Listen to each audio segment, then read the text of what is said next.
আসসালামু আলাইকুম প্রিয় এইচএসসি পরীক্ষার্থীরা, আজকে তোমাদের সামনে আমি আবার উপস্থিত হয়েছি নতুন একটা ভিডিও নিয়ে। থাম্বনেল দেখে তোমরা বুঝতে পেরেছো আজকে তোমাদের সাথে কোন টপিকটা নিয়ে আমি আলোচনা করব। হ্যাঁ, আজকে তোমাদের সাথে আমি তোমাদের সবচেয়ে গ্রামারের মধ্যে সবচেয়ে ভয়ের একটা টপিক, সেটা হচ্ছে কমপ্লিটিং সেন্টেন্স নিয়ে আমি আলোচনা করব। কমপ্লিটিং সেন্টেন্স আমাকে অনেক স্টুডেন্ট জিজ্ঞেস করেছে যে ইংলিশ গ্রামারের মধ্যে অনেক অনেক কঠিন মনে হয়। আবার কমপ্লিটিং সেন্টেন্সে কিন্তু আবার 10 মার্ক থাকে, অবশ্যই কিন্তু ইম্পর্টেন্ট একটা টপিক। তবে আজকে তোমাদেরকে আমি একটু ম্যাজিক শেখাবো কিভাবে কমপ্লিটিং সেন্টেন্সটা অ্যান্সার করতে হয়। তবে আমার এই চ্যানেলে যারা নতুন এসেছো অবশ্যই অবশ্যই আমার চ্যানেলটিকে সাবস্ক্রাইব করে যাবা, এবং যারা সাবস্ক্রাইব করে রেখেছো এবং আমার চ্যানেলটি নিয়মিত দেখো তাদেরকে অন্তরের অন্তঃস্থল থেকে আমি ধন্যবাদ জানাচ্ছি। আমি মোহাম্মদ মানিক হোসেন, মানে তোমাদেরকে আপনি করে বললাম না, তোমাদেরকে ইংলিশ গ্রামারের যে কোনো টপিক নিয়ে আমি আলোচনা করবো এবং বিস্তারিত বোর্ড কোশ্চেন নিয়ে তোমাদেরকে আলোচনা করে আমি দেখিয়ে দেবো কিভাবে অতি সহজে ইংলিশ গ্রামারকে বোঝা যায় এবং প্র্যাকটিস করা যায়। আসো তাহলে মূল আলোচনায় আসি। আজকে কমপ্লিটিং সেন্টেন্সের প্রথম যে টপিকটা শিখবো সেটা হচ্ছে কন্ডিশনাল। কন্ডিশনাল কিন্তু তোমাদের জন্য খুবই ইম্পর্টেন্ট, সেটা রাইট ফর্ম ভার্ব হোক কিংবা কমপ্লিটিং সেন্টেন্স হোক, কন্ডিশনাল কিন্তু তোমাদের এসেই থাকে। ঠিক আছে, কমপ্লিটিং সেন্টেন্সের 10টা মানে কমপ্লিট করা সেন্টেন্স থাকে, সেখানে 10টা কিন্তু পূরণ করতে হয়, আনকমপ্লিট থাকে 10টা কিন্তু কমপ্লিট করতে হয়। ঠিক আছে, তার মধ্যে সবচেয়ে গুরুত্বপূর্ণ বিষয় হচ্ছে কিছু নিয়ম কানুন, আরেকটা বিষয় থাকে কিছু প্রভার্ব থাকে। আমি আমার ভিডিও ডিসক্রিপশনে একটা ছবি দিয়ে দেবো, সেখান থেকে তোমরা কিছু গুরুত্বপূর্ণ যেগুলো তোমাদের জন্য খুবই গুরুত্বপূর্ণ সেগুলো আমি দিয়ে দিব আর কি। তোমরা ওই ছবিটা নিয়ে তোমরা কি করবা, নোট করে রাখবা। ঠিক আছে, আরেকটা বিষয় হচ্ছে যে তোমরা একটা বিষয় খেয়াল করবা যে অনেক কয়েকটা মানে দুই একটা এরকম আসে যে তোমাদের নিজের মতো করে অর্থ মিলে কিন্তু পূরণ করতে হয়, তবে অধিকাংশ সময় 10টার মধ্যে 10টাই কিন্তু কি আসে, নিয়ম কারণ দিয়ে আসে। ওকে, কন্ডিশনালটা হচ্ছে তোমাদের জন্য সবচেয়ে বেশি ইম্পর্টেন্ট, সেটা হচ্ছে একটাও আসতে পারে, দুইটাও আসতে পারে, তিনটাও আসতে পারে। ঠিক আছে, এমন এমন বোর্ডে আসে যে 3টা চলে আসে। ওকে, তাহলে ফার্স্ট কন্ডিশনাল মূলত হচ্ছে 4 প্রকার, তবে তোমাদের জন্য 3 প্রকার কন্ডিশনাল বেশি আসে, মানে এই 3 প্রকারই আসবে। ঠিক আছে, first conditional, second conditional, third conditional. আমরা কন্ডিশনাল নিয়মটা দেখব। ফার্স্ট কন্ডিশনাল হলো if plus present indefinite comma subject plus shall অথবা উইল অথবা ক্যান অথবা মে প্লাস ভার্বের বেস ফর্ম। তুমি যেটা ইচ্ছা সেটা ব্যবহার করবা, সাবজেক্ট অনুসারে তোমাকে শ্যাল উইল ক্যান মে ব্যবহার করতে হবে। তারপরে কিন্তু অবশ্যই ভার্বের বেস ফর্ম, মডেল অক্সিলারি ভার্বের পরে কিন্তু ভার্বের বেস ফর্ম বসে। সেকেন্ড কন্ডিশনাল হলো if plus past indefinite comma subject plus would অথবা কুড অথবা মাইট অথবা শুড প্লাস ভার্বের বেস ফর্ম। থার্ড কন্ডিশনাল হলো হ্যাড প্লাস সাবজেক্ট প্লাস ভার্বের V3 মানে পাস্ট পার্টিসিপল। আমাদের কিন্তু থার্ড কন্ডিশনাল ইফ এর পরিবর্তে হ্যাড দ্বারা শুরু হতে পারে। আমাদের অনেক স্টুডেন্টরা কিন্তু এইটা নিয়ে খুবই কনফিউশন করে ফেলে, তবে কনফিউশনে করার কোনো দরকার নেই, কারণ হ্যাড এর পরে সাবজেক্ট থাকবে, তারপরে ভার্বের পাস্ট পার্টিসিপল থাকবে, তাহলে কিন্তু সেটা কি হবে, থার্ড কন্ডিশনাল হবে। ঠিক আছে, তাছাড়া if plus past perfect tense plus comma subject plus would should might plus have plus ভার্বের পাস্ট পার্টিসিপল মানে V3, এটা কিন্তু থার্ড কন্ডিশনালের সবচেয়ে গুরুত্বপূর্ণ নিয়ম। আমরা কিন্তু অনেকেই ভুল করে থাকি, হ্যাভটা দিই না। ঠিক আছে, সাবজেক্টের পরে উড হ্যাভ দিতে হবে, কুড হ্যাভ দিতে হবে, মাইট হ্যাভ দিতে হবে, শুড হ্যাভ দিতে হবে, তারপরে ভার্বের পাস্ট পার্টিসিপল মানে 3 number form, present form, past form, past participle, এই 3 নম্বর ফর্মটা তোমাদেরকে ব্যবহার করতে হবে। ওকে, দেখি দুটি এক্সাম্পল দেখি। If I were a bird, দেখো ওয়ার দেওয়া আছে, তার মানে বলতো এটা কোন টেন্স, হ্যাঁ পাস্ট ইনডিফিনিট টেন্স। এই দেখো পাস্ট ইনডিফিনিট টেন্স যদি হয় তাহলে আমাদের এই স্ট্রাকচারটা ফলো করতে হবে, সাবজেক্ট প্লাস উড অথবা কুড অথবা মাইট অথবা শুড প্লাস ভার্বের base form. If I were a bird, আমি যদি পাখি হতাম কি করতাম, I could fly in the sky. ঠিক আছে, দেখো সাবজেক্ট আছে, কুড আছে, ফ্লাই আছে, ভার্বের base form in the sky. ঠিক আছে, সেকেন্ড কন্ডিশনাল অবশ্যই তোমার কন্ডিশনাল নিয়মগুলো তোমার পড়ার টেবিলের সামনে রেখে দিবা। ঠিক আছে, এই 3টা নিয়ম কিন্তু তোমাদের জন্য খুবই গুরুত্বপূর্ণ, অ্যাডমিশনের জন্য আরো বেশি গুরুত্বপূর্ণ, বুঝছো? আচ্ছা, তারপরে দেখো had I been a rich man, দেখো হ্যাড দ্বারা শুরু আছে, আমি এই এক্সাম্পলটাই আগে দিয়েছি যেন তোমাদের কনফিউশন না হয়। হ্যাডের পরে সাবজেক্ট আছে, তারপরে V3 মানে পাস্ট পার্টিসিপল আছে, সেই জন্য এটা third conditional. Okay, had I been a rich man, তুমি যদি রিচ ম্যান মানে কি ধনী মানুষ হতে তাহলে কি করতে বলো তো, এই দেখো subject would have might have, তারপরে ভার্বের V3 মানে পাস্ট পার্টিসিপল কিন্তু ব্যবহার করতে হবে। তাহলে I would have helped the poor, help the poor অথবা হেল্প দ্য ভিলেজার্স, ঠিক আছে, যা ইচ্ছা তাই দিতে পারো। এমন হতে পারে যে আই উড হ্যাভ ব্রট এ কার, ঠিক আছে, এই মোটরসাইকেল, যেটা ইচ্ছা সেটা করতে পারো, কোনো সমস্যা নাই। আমি তোমাদের বোর্ড কোশ্চেন প্র্যাকটিস করাবো, অবশ্যই প্র্যাকটিস করাবো, সেখানে কিন্তু একাধিক, একের অধিক মানে 2-4টা করে তোমাদেরকে অ্যান্সার দেখিয়ে দেবো। আজকে যদি 2-4টা করে অ্যান্সার দেখিয়ে যাই, মানে দেখাতে যাই, তাহলে কিন্তু ভিডিওটা অনেক লম্বা হয়ে যাবে, ঠিক আছে। তারপরে দেখো it is high time, it is high time তোমাদের অবশ্যই থাকবে, কারণ ইট ইজ হাই টাইম একটা কমন মানে একটা রুলস যেটা তোমাদেরকে দিয়েই থাকে, ঠিক আছে। দেখো ইট ইজ হাই টাইমের নিয়মটা খুবই সহজ, ইট ইজ হাই টাইম অথবা ইট ইজ টাইম কিন্তু থাকতে পারে। স্ট্রাকচার হচ্ছে, প্রথম স্ট্রাকচার ইট ইজ হাই টাইমের পরে যদি সাবজেক্ট থাকে, তারপরে ভার্বের V2 মানে কি পাস্ট ফর্ম, ভার্বের V2। আর যদি দেখো ইট ইজ হাই টাইমের পরে যদি কোনো সাবজেক্ট না থাকে, তাহলে 2+ ভার্বের বেস ফর্ম দিয়ে তুমি করে দিতে পারবা, ঠিক আছে। এক্সাম্পলটা দেখে, ইট ইজ হাই টাইম, দেখো এখানে কোনো সাবজেক্ট নাই, কিচ্ছু নাই, তুমি কি করবা, it is high time, subject দিলাম উই চেঞ্জড আওয়ার হ্যাবিট, দিতে পারো, কোনো সমস্যা নেই। সাবজেক্ট যেহেতু দিয়েছো, তুমি ভার্বের V2 ব্যবহার করবা। আবার চিন্তা করো তুমি এখানে সাবজেক্ট মানে যেহেতু এখানে নাই, তুমি তাহলে আরেকভাবে কি করতে পারো, অ্যান্সার করতে পারো, সেটা কি, টু চেঞ্জ আওয়ার হ্যাবিট, কোনো সমস্যা নাই, দুটো অ্যান্সারই কারেক্ট। তোমাকে লক্ষ্য রাখতে হবে যে এখানে সাবজেক্ট আছে কি নাই, যদি সাবজেক্ট দেওয়া থাকে তাহলে অবশ্যই ভার্বের V2 দিয়ে তোমাকে কমপ্লিট করতে হবে, আর যদি সাবজেক্ট না দেওয়া থাকে তাহলে তোমার ইচ্ছা, তুমি যেভাবে ইচ্ছা সেভাবে করতে পারো, সাবজেক্ট দিয়েও করতে পারো, সাবজেক্ট ছাড়াও তুমি করতে পারো। ওকে, এবার আমরা দেখব 3 নম্বর রুলসটা, আই উইশের ব্যবহার। আই উইশটা কিন্তু তোমাদের অবশ্যই আসে, মাঝে মধ্যে দেখবা যে দুইটাও চলে আসছে, ঠিক আছে। আই উইশের ব্যবহার কিন্তু অবশ্যই তোমাকে শিখতে হবে, খুবই সহজ একটা নিয়ম। আই উইশ মানে আমার ইচ্ছা, ঠিক আছে, আই উইশ মানে আমার ইচ্ছা। দেখো স্ট্রাকচারটা কি হবে, I wish plus subject plus V2 মানে কি পাস্ট ফর্ম, তারপরে তুমি এক্সটেনশন দিতে পারো।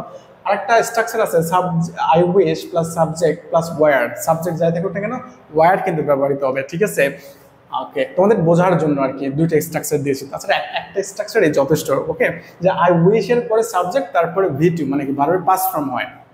দেখো আই উইশ তারপরে গ্যাপ দেওয়া আছে, এক্সাম্পলে কি দেওয়া আছে, আই উইশ মানে আমার ইচ্ছা। এখন তোমার ইচ্ছা কি বলো তো, তোমার ইচ্ছা যে সাবজেক্ট দিয়ে আই ওয়ার এ বার্ড, মানে তোমার ইচ্ছা তুমি একটা পাখি হবা, অথবা I wish I could fly in the sky দিতে পারো, কোনো সমস্যা নাই। Birds fly in the sky, I wish, ঠিক আছে। Birds fly in the sky, পাখিরা কোথায় ওড়ে, আকাশে ওড়ে। আই উইশ আমার ইচ্ছা, আমার ইচ্ছা কি, আমার ইচ্ছাও যে I could fly in the sky, ঠিক আছে। খেয়াল করো আই উইশের পরে কিন্তু অবশ্যই সাবজেক্ট দিতে হবে, সাবজেক্টের পরে ভার্বের V2 মানে কি পাস্ট ফর্ম দিতে হবে। এখানে দেখো আই ওয়ার এবং আই কুড, এই কুডটা কিন্তু পাস্ট ফর্মে দেওয়া আছে, তারপরে ভার্বের বেস ফর্ম দিয়ে বাকিটুকু আমরা সাজিয়ে দিয়েছি, তোমাদের মতো করে তোমরা সাজিয়ে দিবা, ঠিক আছে। আমরা বোর্ড কোশ্চেন প্র্যাকটিস করার সময় আরো বিস্তারিত দেখবো, এক একটা বোর্ড কোশ্চেনের যে প্রশ্ন আছে তার একের অধিক আমরা প্রশ্ন নিয়ে বিশ্লেষণ করবো, ঠিক আছে। 4 নম্বর হচ্ছে সো দ্যাট অথবা in order that. So that অথবা ইন অর্ডার দ্যাট আমাদের কিন্তু প্রায়শই এসে থাকে, খুবই গুরুত্বপূর্ণ একটা ইম্পর্টেন্ট, খুবই গুরুত্বপূর্ণ একটা টপিক। সো দ্যাটের প্রথম যে স্ট্রাকচারটা সেটা হচ্ছে, প্রথম বাক্য যদি প্রেজেন্ট টেন্সের হয়, প্রথম বাক্যটা যদি প্রেজেন্ট টেন্সের হয় plus so that in order that, তারপরে কি হবে, সাবজেক্ট প্লাস ক্যান প্লাস ভার্বের বেস ফর্ম। খেয়াল করো, সো দ্যাট অথবা ইন অর্ডার দ্যাটের পূর্বের বাক্যটা যদি প্রেজেন্ট টেন্সের হয়, পরেরটার স্ট্রাকচার হবে সাবজেক্ট প্লাস ক্যান প্লাস ভার্বের বেস ফর্ম। আর যদি প্রথম বাক্যটা পাস্টের হয়, তারপরে দেখো সাবজেক্ট প্লাস কুড প্লাস ভার্বের বেস ফর্ম, তারপর এক্সটেনশন দিতে পারো। মূলত হচ্ছে সো দ্যাট আমাদের জন্য ইম্পর্টেন্ট টপিক, এই জন্য বললাম যে সো দ্যাট এবং সো ডট ডট দ্যাটের মধ্যে সামান্য পার্থক্য আছে, এই পার্থক্যটা যদি তুমি না বোঝো তাহলে কি হবে, ভুল হয়ে যাবে। আমাদের প্রথম বাক্যটা প্রেজেন্ট হলে পরবর্তীতে হবে ক্যান, প্রথম বাক্যটা পাস্ট হলে পরবর্তীতে হবে কুড। আমরা এক্সাম্পল দেখি, I get up late today, আমার আজকে দেরি হয়ে গেছে, let us take a taxi, আমার একটা ট্যাক্সি নিতে হবে, সো দ্যাট যাতে, সো দ্যাট অর্থ যাতে, ট্যাক্সি নেবা কেন, so that I reach my destination, on time, ঠিক আছে, যেন তুমি তোমার গন্তব্যে সঠিক সময় পৌঁছাতে পারো। অথবা উই রিচ দ্য স্টেশন দিতে পারো। তুমি স্টেশনে যেহেতু যাচ্ছ, যেহেতু তুমি ঘুম থেকে লেট করে উঠছো, সেহেতু একটা ট্যাক্সি নিবা, ট্যাক্সি নিয়ে so that we reach the station দিতে পারো, কোনো সমস্যা নেই। কমপ্লিটিং সেন্টেন্সের এই একটা মজা হচ্ছে, একটা গ্যাপের মধ্যে অনেকগুলো অ্যান্সার দেওয়া যাবে, তবে তোমাকে নিয়মটা জাস্ট শুধু ফলো করতে হবে। এবার দেখো 5 নম্বরে সো ডট ডট দ্যাট, এইটাই বিষয় পাশাপাশি রেখেছি। সেই জন্য স্ট্রাকচারটা হচ্ছে প্রথম বাক্য প্রেজেন্ট হলে, তারপরের বাক্য সাবজেক্ট, এই যে can not, so dot dot that.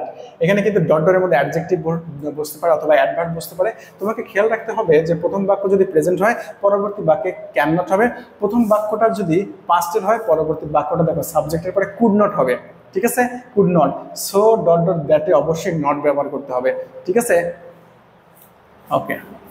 The man was so weak that, দেখো এই যে উইক অ্যাডজেক্টিভ ব্যবহার করা হয়েছে, ঠিক আছে। The man was so weak that আবার পাস্ট টেন্সে ব্যবহার করা হয়েছে, তার মানে কি হয় বলো তো, 2 নম্বরে যে 2 number, the man was so weak that he could not walk, ঠিক আছে, সে হাঁটতেই পারে না। অথবা হি কুড নট রান, সে দৌড়াতে পারে না, ঠিক আছে। মূলত হচ্ছে তোমাকে এই নিয়ম কারণগুলো একটু ভালো করে বুঝে নিতে হবে এবং খাতায় প্র্যাকটিস করতে হবে, খাতায় নোট করে প্র্যাকটিস করতে হবে, তাহলে তুমি উপকৃত হবা, ঠিক আছে। এবার আমরা 6 নম্বর দেখবো টু ডট ডট টু এর ব্যবহার। টু ডট ডট টু এর ব্যবহার কিন্তু খুবই সহজ, ঠিক আছে। দেখো স্ট্রাকচার কি দেওয়া আছে, সাবজেক্ট প্লাস ভার্ব থাকবে, তারপরে টু ডট ডট টু থাকবে, টু এর পরে ভার্বের বেস ফর্ম, এটা আমরা জানি, এটা আমরা রাইট ফর্ম ভার্ব সহ সকল জায়গায় ইংলিশ গ্রামারে শিখেছি, ঠিক আছে। দেখো এখানে এক্সাম্পলে কি দেওয়া আছে, হি ইজ টু উইক, সে এতটাই দুর্বল যে টু ওয়াক, ঠিক আছে, বাস তোমার কমপ্লিট, সেন্টেন্সটা কমপ্লিট। তারপরে কি আছে, it is too difficult to, it is too difficult to memorise,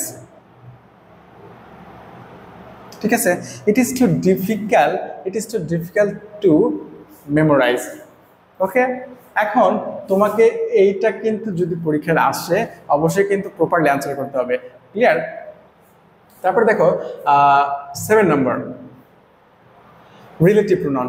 relative প্রোনাউনের ব্যবহার কিন্তু অবশ্যই তোমাদের আসবে, ঠিক আছে। রিলেটিভ প্রোনাউন কোনগুলো, হু, হুইজ, হোয়াট, দ্যাট, ঠিক আছে। এখন দেখো রিলেটিভ প্রোনাউনের একটা সুন্দর নিয়ম আছে, সেটা হলো সাবজেক্ট প্লাস ভার্ব থাকবে, তারপর নাউন প্রোনাউন থাকবে।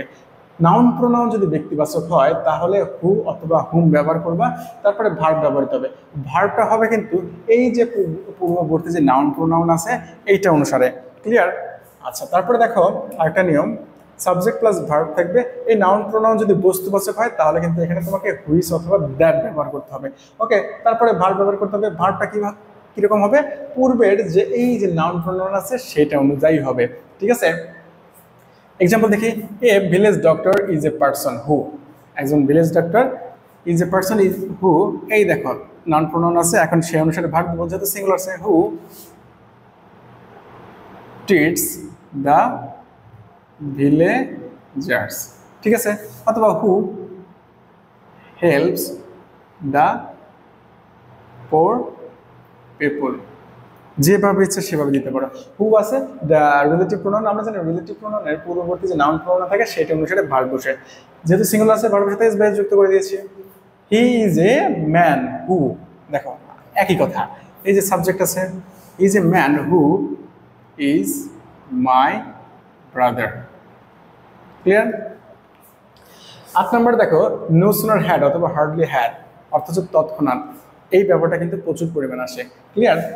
দেখো নিয়মটা হচ্ছে নো সুনার হ্যাড যদি থাকে, তারপরে সাবজেক্ট থাকবে, তারপরে ভি3 মানে পাস্ট পার্টিসিপল থাকবে, তারপরে অবশ্যই দেন ব্যবহার করতে হবে।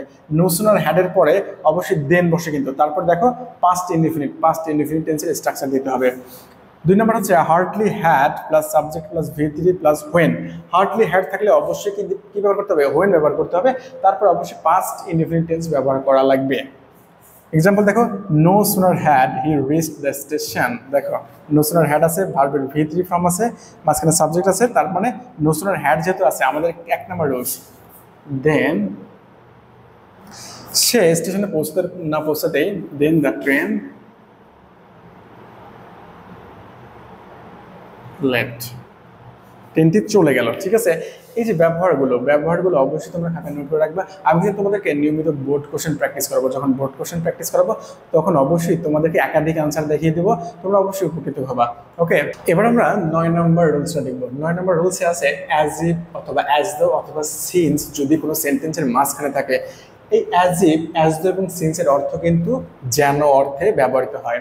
দেখো আমাদের স্ট্রাকচার কি বলে, 1 নম্বর স্ট্রাকচার আছে অ্যাজ ইফ, অ্যাজ দো এবং সিন্সের পূর্বে যদি প্রেজেন্ট ইনডিফিনিট টেন্স হয় তাহলে পরবর্তীতে হবে past indefinite tense.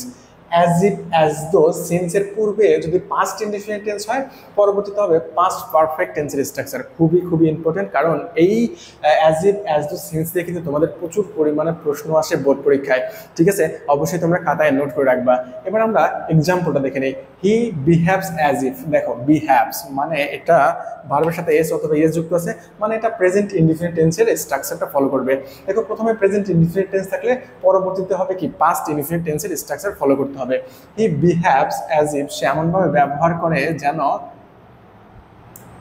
He knew everything, মানে সে সবই জানে। ঠিক আছে, দেখো প্রথমে প্রেজেন্ট ইনডিফিনিট টেন্স থাকলে অ্যাজ ইফ এর পরে পাস্ট ইনডিফিনিট টেন্স। এবার দেখো শি বিহেভড অ্যাজ দো। ঠিক আছে, এ বিহেভড ভার্বে ভি2, মানে এটা পাস্ট ইনডিফিনিট টেন্সের স্ট্রাকচার ফলো করবে, মানে 2 নম্বর স্ট্রাকচার ফলো করবে। হি বিহেভড অ্যাজ দো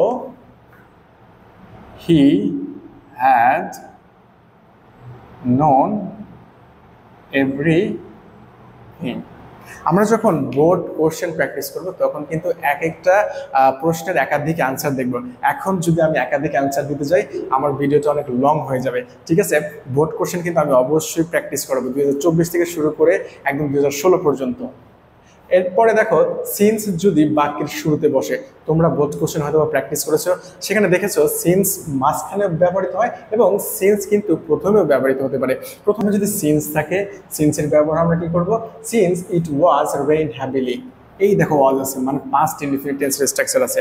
তার মানে সিন্স ইট ওয়াজ রেইন হ্যাভিলি, যদি খুব জোর বৃষ্টি হতো। ঠিক আছে, তাহলে তুমি কি দিবে, দেখো যেহেতু পাস্ট ইনডিফিনিট টেন্স আছে আমাকে পাস্ট ইনডিফিনিট টেন্সের স্ট্রাকচার ফলো করতে হবে, কারণ একই টেন্সের ব্যবহার আছে। তাহলে since it was rain heavily we could not go out, আমরা কিন্তু বাইরে যেতে পারবো না। ঠিক আছে, দেখো একই স্ট্রাকচার ফলো করবে। সিন্স প্রথমে থাকলে একটা স্ট্রাকচার ফলো করবে, সিন্স অ্যাজ ইফ অ্যাজ দো মাঝখানে থাকলে এক স্ট্রাকচার ফলো করবে। অবশ্যই স্ট্রাকচারটা মনে রাখার চেষ্টা করবা। 10 নম্বর লেস্টের ব্যবহার। লেস্টের ব্যবহার কিন্তু প্রচুর পরিমাণে তোমাদের পরীক্ষায় আসে।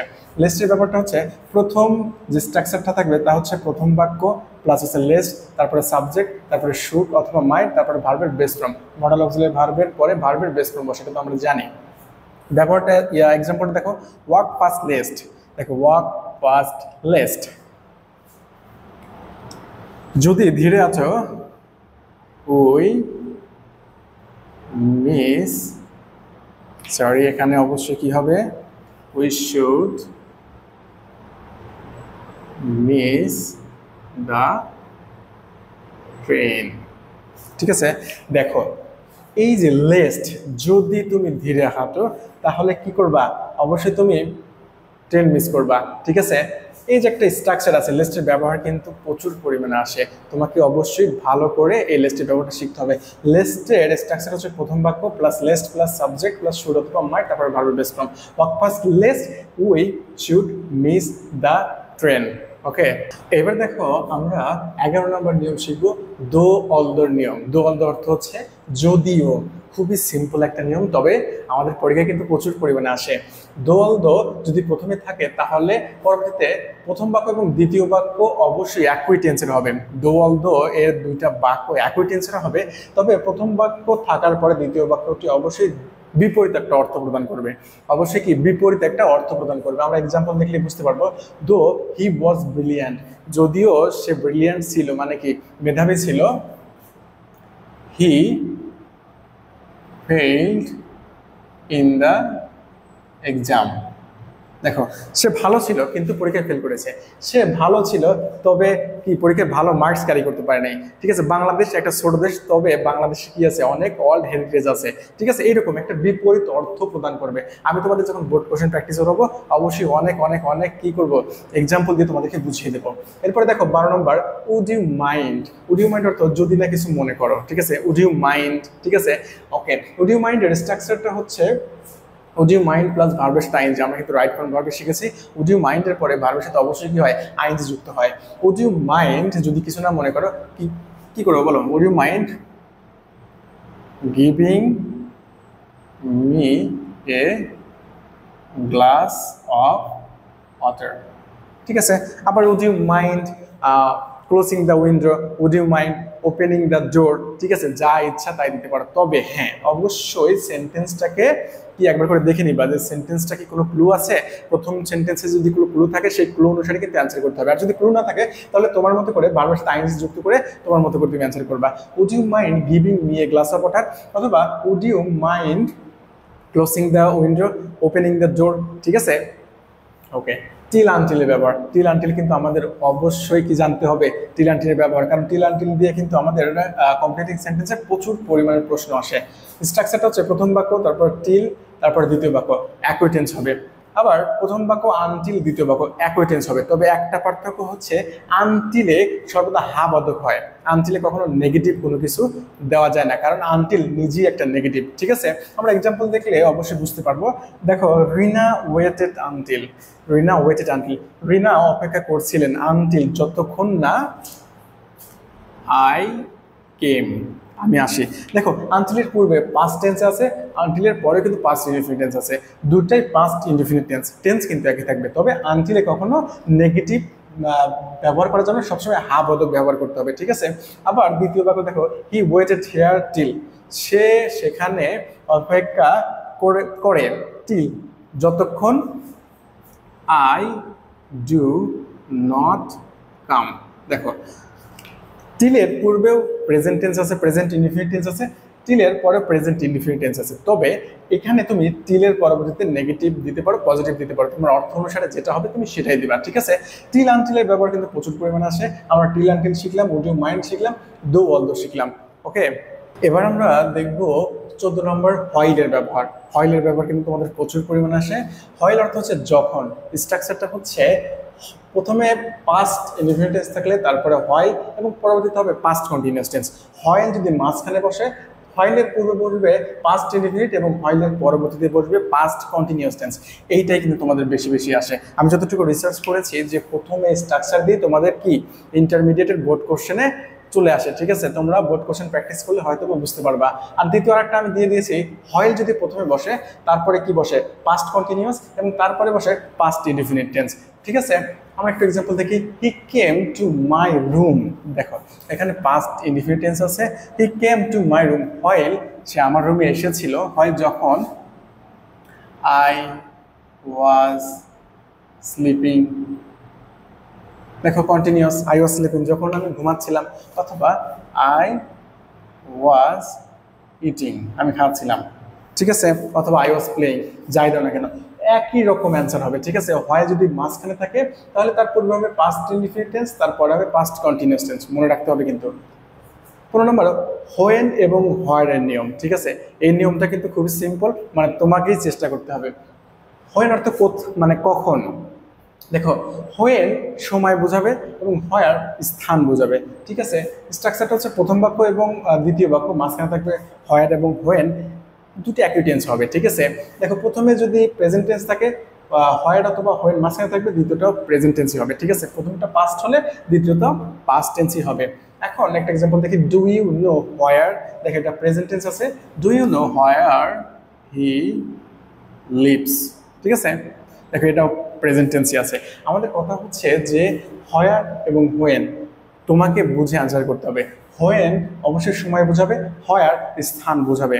ঠিক আছে, অবশ্যই তোমাকে দুইটা টেন্স মানে দুইটা বাক্যকে একই টেন্সে করতে হবে। এরপরে দেখো, হোয়েন এবার। হোয়েন এবার দ্বারা আমাদের কিন্তু প্রচুর প্রশ্ন আসে। হোয়েন এবার শব্দের অর্থ হচ্ছে যখনই। এর ছোট্টখাট্ট একটা স্ট্রাকচার আছে, সেটা হচ্ছে প্রথম বাক্য এবং দ্বিতীয় বাক্য থাকবে এবং দুটো একই টেন্স থাকবে। ঠিক আছে, দেখো, প্রথমেই হোয়েন এবার থাকবে তারপরে প্রথম বাক্য এবং দ্বিতীয় বাক্য। Whenever he goes to the book fair, present infinite tense আছে, পরবর্তীতে আমাকে প্রেজেন্ট ইনফিনিট টেন্সে কি করতে হবে, পূরণ করতে হবে। যখনই সে বই মেলায় যায়, কি করতে যায়, চুরি করতে যায় না। He goes to the book fair, he buy some books. ঠিক আছে, দেখো প্রথমটা প্রেজেন্ট, দ্বিতীয়ত প্রেজেন্ট। ওকে, হোয়েন এভার মানে হচ্ছে যখনই, এবং যখনই কোনো কিছু বোঝাবে, এবং সেটা যদি প্রথমে বসে, বাকির প্রথমেই দেখো এই যে হোয়েন এভার আছে, আমরা প্রচুর প্র্যাকটিস করব, সেখানে আমরা দেখবো। তাহলে দেখো প্রথমে যে টেন্স, পরবর্তীতে ঠিক একই টেন্স, কিন্তু তোমাকে বুঝে কিন্তু অ্যান্সার করতে হবে। এবার আমরা দেখবো 17 নাম্বার যে রুলসটা আছে। রুলসগুলো কিন্তু তোমাদের জন্য খুবই খুবই ইম্পর্টেন্ট। অবশ্যই তোমরা রুলসগুলো খাতায় নোট করে রাখবা, তাহলে তোমরা যখন বোর্ড কোশ্চেন প্র্যাকটিস করবা তোমাদের জন্য খুবই কাজে লাগবে। ঠিক আছে, 17 নম্বর আছে উড দ্যাট। উড দ্যাট দিয়ে কিন্তু তোমাদের কমপ্লিটিং সেন্টেন্সের প্রশ্ন আসে।